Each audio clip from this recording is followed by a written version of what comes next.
Bonjour Jacques Attali. Bonjour monsieur. Merci d'être présent pour ces entretiens de la Fondation EDF, et la revue civique s'intéresse aux enjeux de la gouvernance. On est dans un pays qui a du mal à changer dans différents domaines.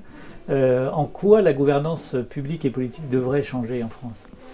La gouvernance devrait changer dans bien des dimensions, mais la plus importante, je dirais, c'est créer les conditions de pouvoir décider en fonction de l'intérêt des générations suivantes. Ça me paraît absolument fondamental que de sortir, tant dans nos vies privées que dans les vies publiques, d'entreprises ou d'institutions, de modes de décision qui nous forcent ou qui nous laissent décider en fonction de nos besoins immédiats, purement instantanés, en fonction de la popularité, du cours de bourse, du plaisir instantané de chacun d'entre nous. Alors que nous avons intérêt, même nous-mêmes, à décider en fonction du long terme.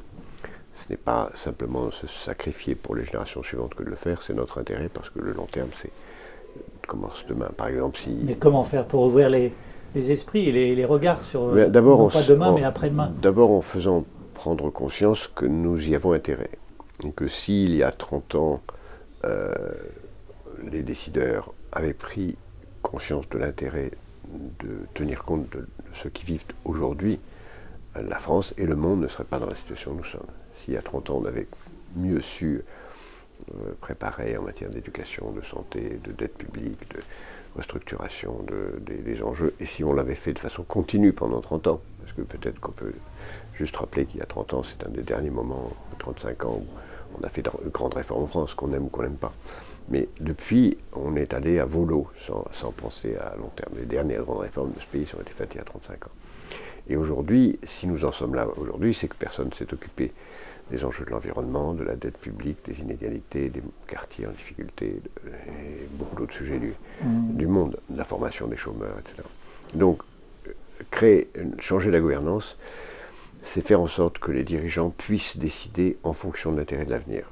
C'est assez facile dans une entreprise publique, comme EDF, puisque on a du temps, en principe, sauf quand les dirigeants changent toutes les semaines. C'est assez facile dans une entreprise familiale, qui, elle, pense aussi à l'avenir. Pour les nations, c'est très difficile parce que les parlements sont élus tous les 4 ans ou 5 ans et que les présidents changent aussi souvent que cela, ou même plus souvent dans certains pays. Donc le vrai changement serait de intégrer donner le droit de vote aux générations suivantes. Et en un mot, quel serait le déclic qui ferait que la vertu, la prospective... C'est pas de la vertu, c'est pas de la vertu. Ou l'intérêt. C'est ce que j'appelle de l'altruisme intéressé. J'ai intérêt à être altruiste. Eh bien, quel serait le déclic? Le déclic, le pire déclic sera une catastrophe qui fera prendre conscience qu'on aurait dû le faire. Il faudra le faire. Mais nous, comme la catastrophe n'est pas encore là, tant que la catastrophe n'est pas encore là, les gens se disent j'ai encore le temps, c'est pas la peine d'agir. Mais c'est à ceux qui gouvernent ou qui ont envie de gouverner de montrer cette importance. La ville de Paris vient de faire un acte très important, qui est passé relativement inaperçu, puisqu'ils ont transformé leur conseil économique et social en un conseil des générations futures, qui donne un avis sur l'importance des décisions prises aujourd'hui pour les générations futures. C'est ça qu'il faut faire. Merci Jacques Attali. Merci.